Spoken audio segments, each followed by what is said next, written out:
دافع وما راح نلتفت الى احد منكم. اللي يسال شنو صار، اللي صار فيلم اباحي. اليوم اني اجاني تهديد فيلم اباحي محرم شرعا وعرفا واخلاقا وفي كل التحريمات. جعلوا من هذا الفيلم صور لوالدتي. انا ناشر صور والدتي يوم استشهادها على الفيسبوك وصور اخوتي الشهداء. امراه كبيره توفت، استشهدت في انفجار وعمرها 63 سنه، مو امراه صغيره. ناشر صورتها، قصوا الوجه عن الحجاب، قصوا الوجه عن الحجاب ووضعوها على فيلم اباحي، ووضعوها على فيلم اباحي محرم شرعا النظر اليه، وطالبوني اما اليوم ان اقدم اعتذار واما ينشرون. خسئتم، وان كنتم رجال انشروا ليعرف العالم حقيقتكم وخستكم وما تتسترون به، وما تأخذونه من غطاء الدين واسم محمد وآل محمد حتى تفتضحون. إن لم يفضحكم أحد من قبل فستكون هذه الشهيدة المظلومة التي استشهدت على ولاية أمير المؤمنين هي الخصيمة لكم والله. وقلتها للي قبلكم، والدتي تعثر، وأنتم نهايتكم كل ما الله سبحانه وتعالى إنسان يجي سقطه يجي فيندق بوالدتي. أنت يا أحمد الإمامي، وهذا اللي مسميه فكرة السيد الحيدري، هذا اللي اسمه ليث اللي عمره 15 سنة صديق ابنك يوسف، هذا مو أول مرة يسوي هذا الفعل. أخاف ما تعرف وأنا أعرف، والأدلة عندي وكلها موجودة على التليجرام، كلها موجودة على التليجرام. وذا لولا أنه تحضر البث لأنزلها أشوفك. هذا ليث وما يدري شلون سووا فيديوهات الواط وحطوا وجوه قبل، والآن سووها وأنا سديتها على الخاص وأنا تداخلت، وهذا سيد صالح شاهد بالمسألة. نعم ويا أبو الأشتر صحيح وأبو الحسن العبودي يعرف الموضوع كله، صحيح يعرف الموضوع كله، وأنا سديت الموضوع وشلون سويتوا صور وأمور نفس هاي الصورة اليوم اللي سويتوها على والدتي. فأنا أعرفكم، أنا أعرفكم كل الزين، وأعرف من اللي يسوي هاي الفيديوهات. يا أحمد الإمامي، خطيت لحيتك، حطيت لحيتك كلها تبي طفل عمره 15 سنة مثل ليث. 15 سنة عمره ليث اخوان، زين.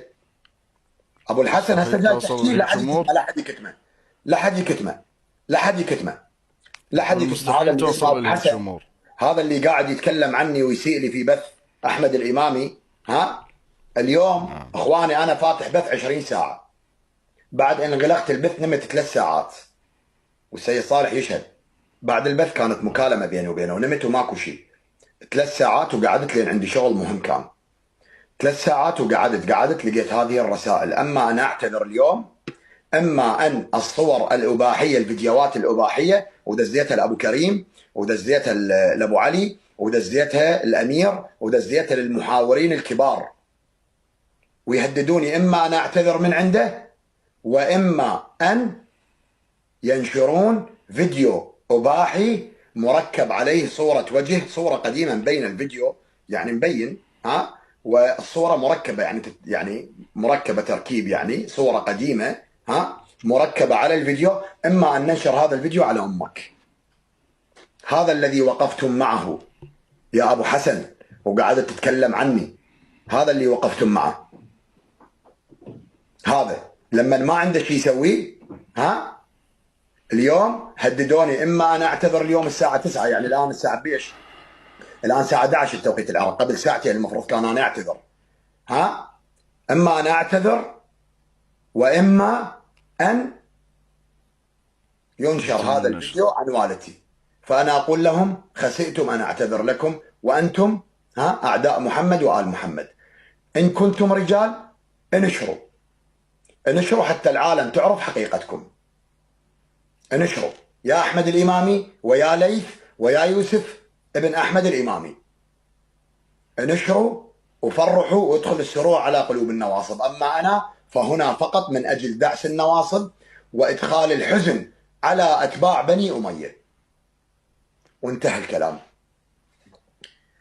والقانون بيناتنا ان شاء الله. الرقم الواتساب، رقم الواتساب اللي انرسل الفيديو من عنده اخوان، رقم الواتساب اللي ندز لي الفيديو من عنده موجود. موجود. و اما ان اعتذر منا، اما ان نفضح امك وننزل هاي الفيديوهات ونخلي العالم يضحكون عليك. هذا دينكم؟ هذول هم اتباعكم؟ هذول اللي راكضين وراهم؟ هذول اللي تردون تاخذون من عندهم الدين؟ يقول لي انت اكبر من هذا الشيء. الله يطيح حظك وحظ امك يا سفيه. اقول له امي حاطين صورته على فيلم اباحي، لو اعتذر لاحمد الامامي لو ينشرون. انا ما مسوي هذا الفعل عمي، دماغ سز ابن الصقر. روح قل له لكبيرك الامامي.